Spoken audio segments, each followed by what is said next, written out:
La tensión dentro del Partido Republicano no deja de aumentar. Lo que hasta hace poco eran lealtades incondicionales, hoy se está convirtiendo en un campo minado de contradicciones, reclamos y amenazas. Donald Trump, en plena tormenta política por su gestión económica y su vínculo con Jeffrey Epstein, ha iniciado una ofensiva pública contra uno de sus propios senadores. El motivo: cuestionar los efectos devastadores de sus políticas arancelarias. Esto no es un conflicto cualquiera, estamos ante un síntoma de algo mucho más profundo: la ruptura del discurso oficial frente a una realidad económica que golpea directamente a la población. ¿Será que estamos ante una fractura real dentro del bloque republicano? ¿Puede que el ala conservadora sostener el relato económico de Trump? ¿Y qué papel juegan las amenazas públicas en este nuevo escenario? Vamos con la noticia.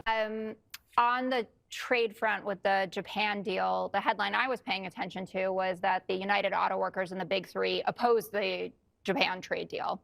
And I went through and I collected some recent headlines just to give a tasting of what the golden age actually means on the ground. General Motors' profit shrank 35% last quarter. President Trump's tariffs are costing Jeep maker Stellantis hundreds of millions of dollars. The cost of beef is at its highest level since the 1980s. And from today, independents drive Trump's approval to 37%, a second-term low. So the only president to beat him is himself from the first term.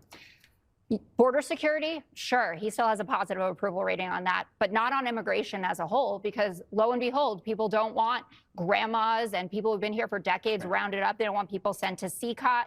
He's lost 40 points with Gen Zs, so there goes that narrative that suddenly young people are conservatives. Independents approval down to 27%. But the cherry on top, I think, is that 70% say that Trump hasn't done enough to lower prices. And that is the reason that he won this election.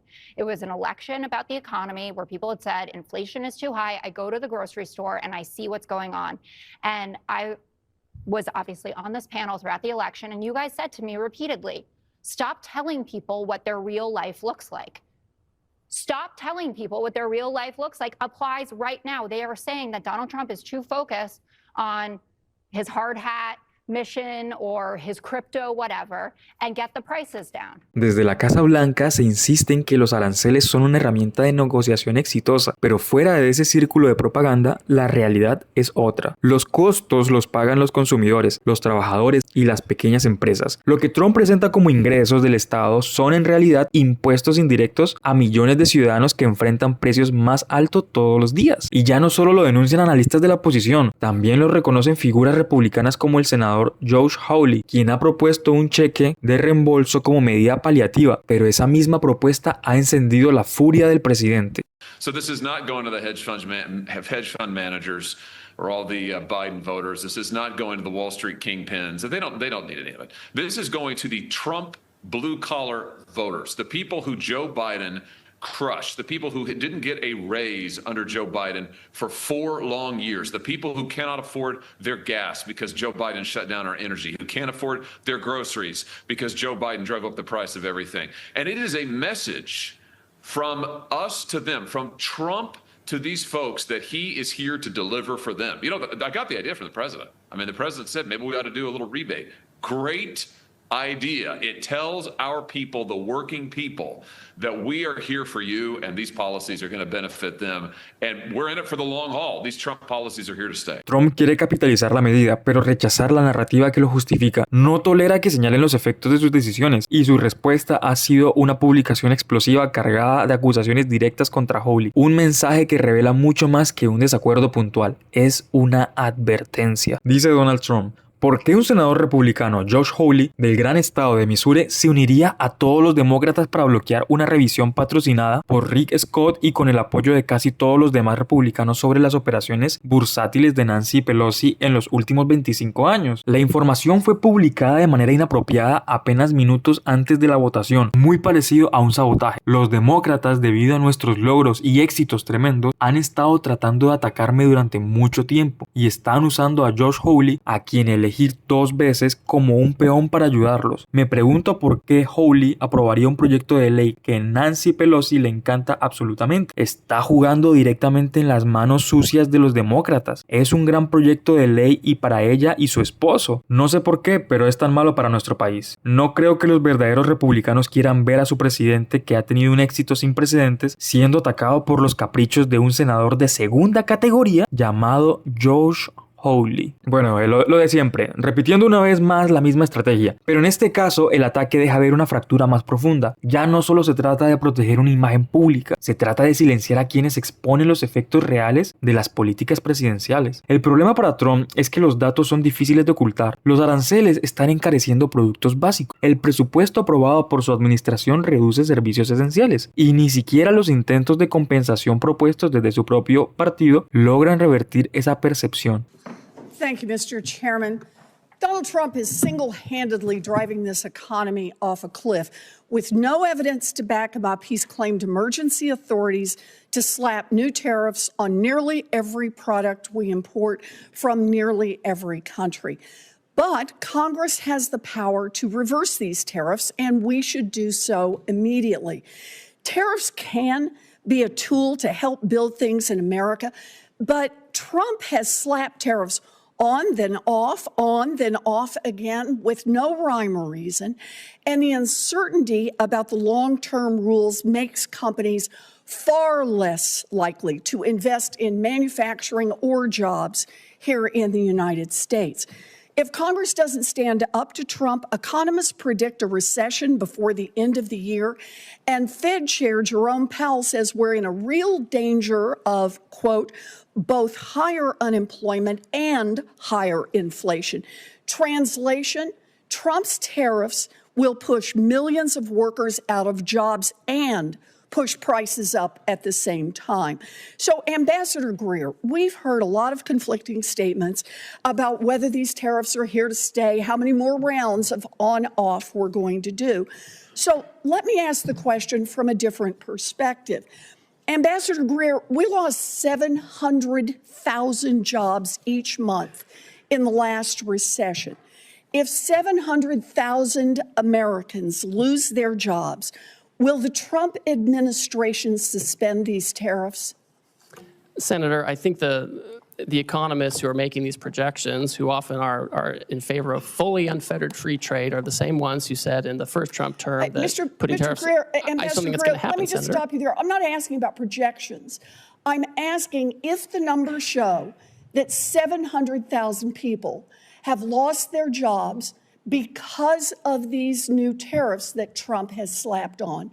Will the administration reverse course and lift those tariffs? Senator, that's not going to happen. We've lost 5 million manufacturing jobs over the years, which is the number I'm most worried about, and we have to get those jobs So back. I take that as a no. Let me try another one. Moody's says that if the Trump tariffs remain in place, we will definitely plunge into a recession, which will ultimately cost 3.5 million Americans their jobs.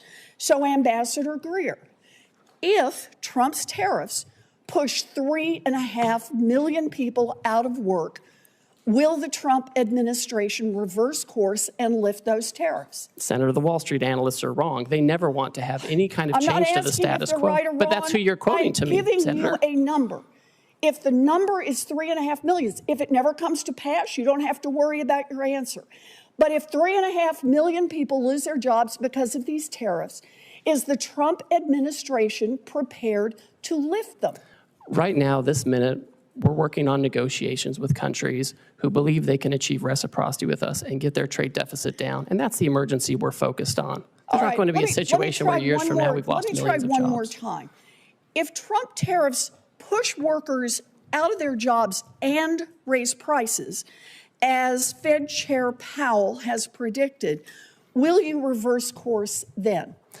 I think also with respect to Chairman Powell, who I don't know personally, but I know the president makes decisions on trade, and he rarely takes advice from Chairman Powell on this. We found in Trump 1 that you could put tariffs on China and you could make it work and have lower income, lower unemployment, lower inflation, and increase real median household income over time as we reshore. And that's what we have to do, Senator. What I'm hearing you say is that no one can hear a rhyme or reason to why the tariffs are off again, on again, off again, on again.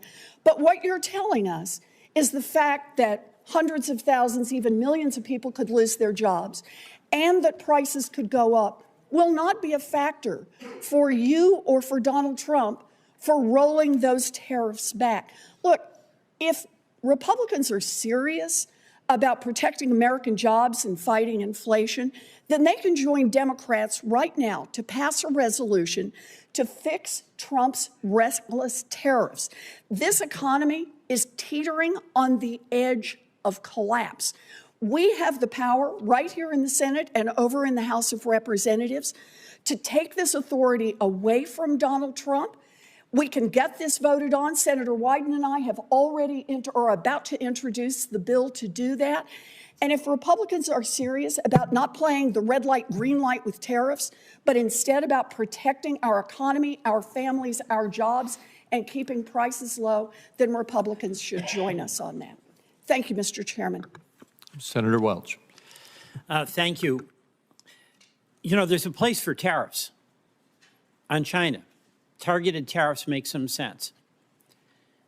What is being rolled out and the way this is being done is so destructive and so reckless and so irresponsible that it's creating nothing but economic chaos. Lo que demuestra esta intervención es que el problema no es solo económico, sino estructural. Las decisiones se toman con base en impulsos, no en planificación. Las advertencias técnicas se ignoran y las consecuencias son asumidas por quien menos poder tienen para evitarlas. Trump está atrapado en su propia narrativa y discurso político. Y cada vez que un aliado cuestiona el relato, la respuesta es atacarlo o traicionarlo. Podríamos decir que estamos frente a un conflicto que puede redefinir las alianzas dentro del Partido Republicano y que evidencia una vez más que el populismo económico tiene límites, especialmente cuando choca con la realidad cotidiana de millones de ciudadanos. Ahora, ¿tú crees que las críticas internas en el Partido Republicano podrían marcar un cambio de rumbo? ¿Será que el descontento por los aranceles podría convertirse en un problema electoral para Trump? Bueno, ya por último, si valoran este tipo de videos, los invitamos a suscribirte al canal, dejar su me gusta y compartir por supuesto el video. Gracias por acompañarnos una vez más en este rumor de Estado.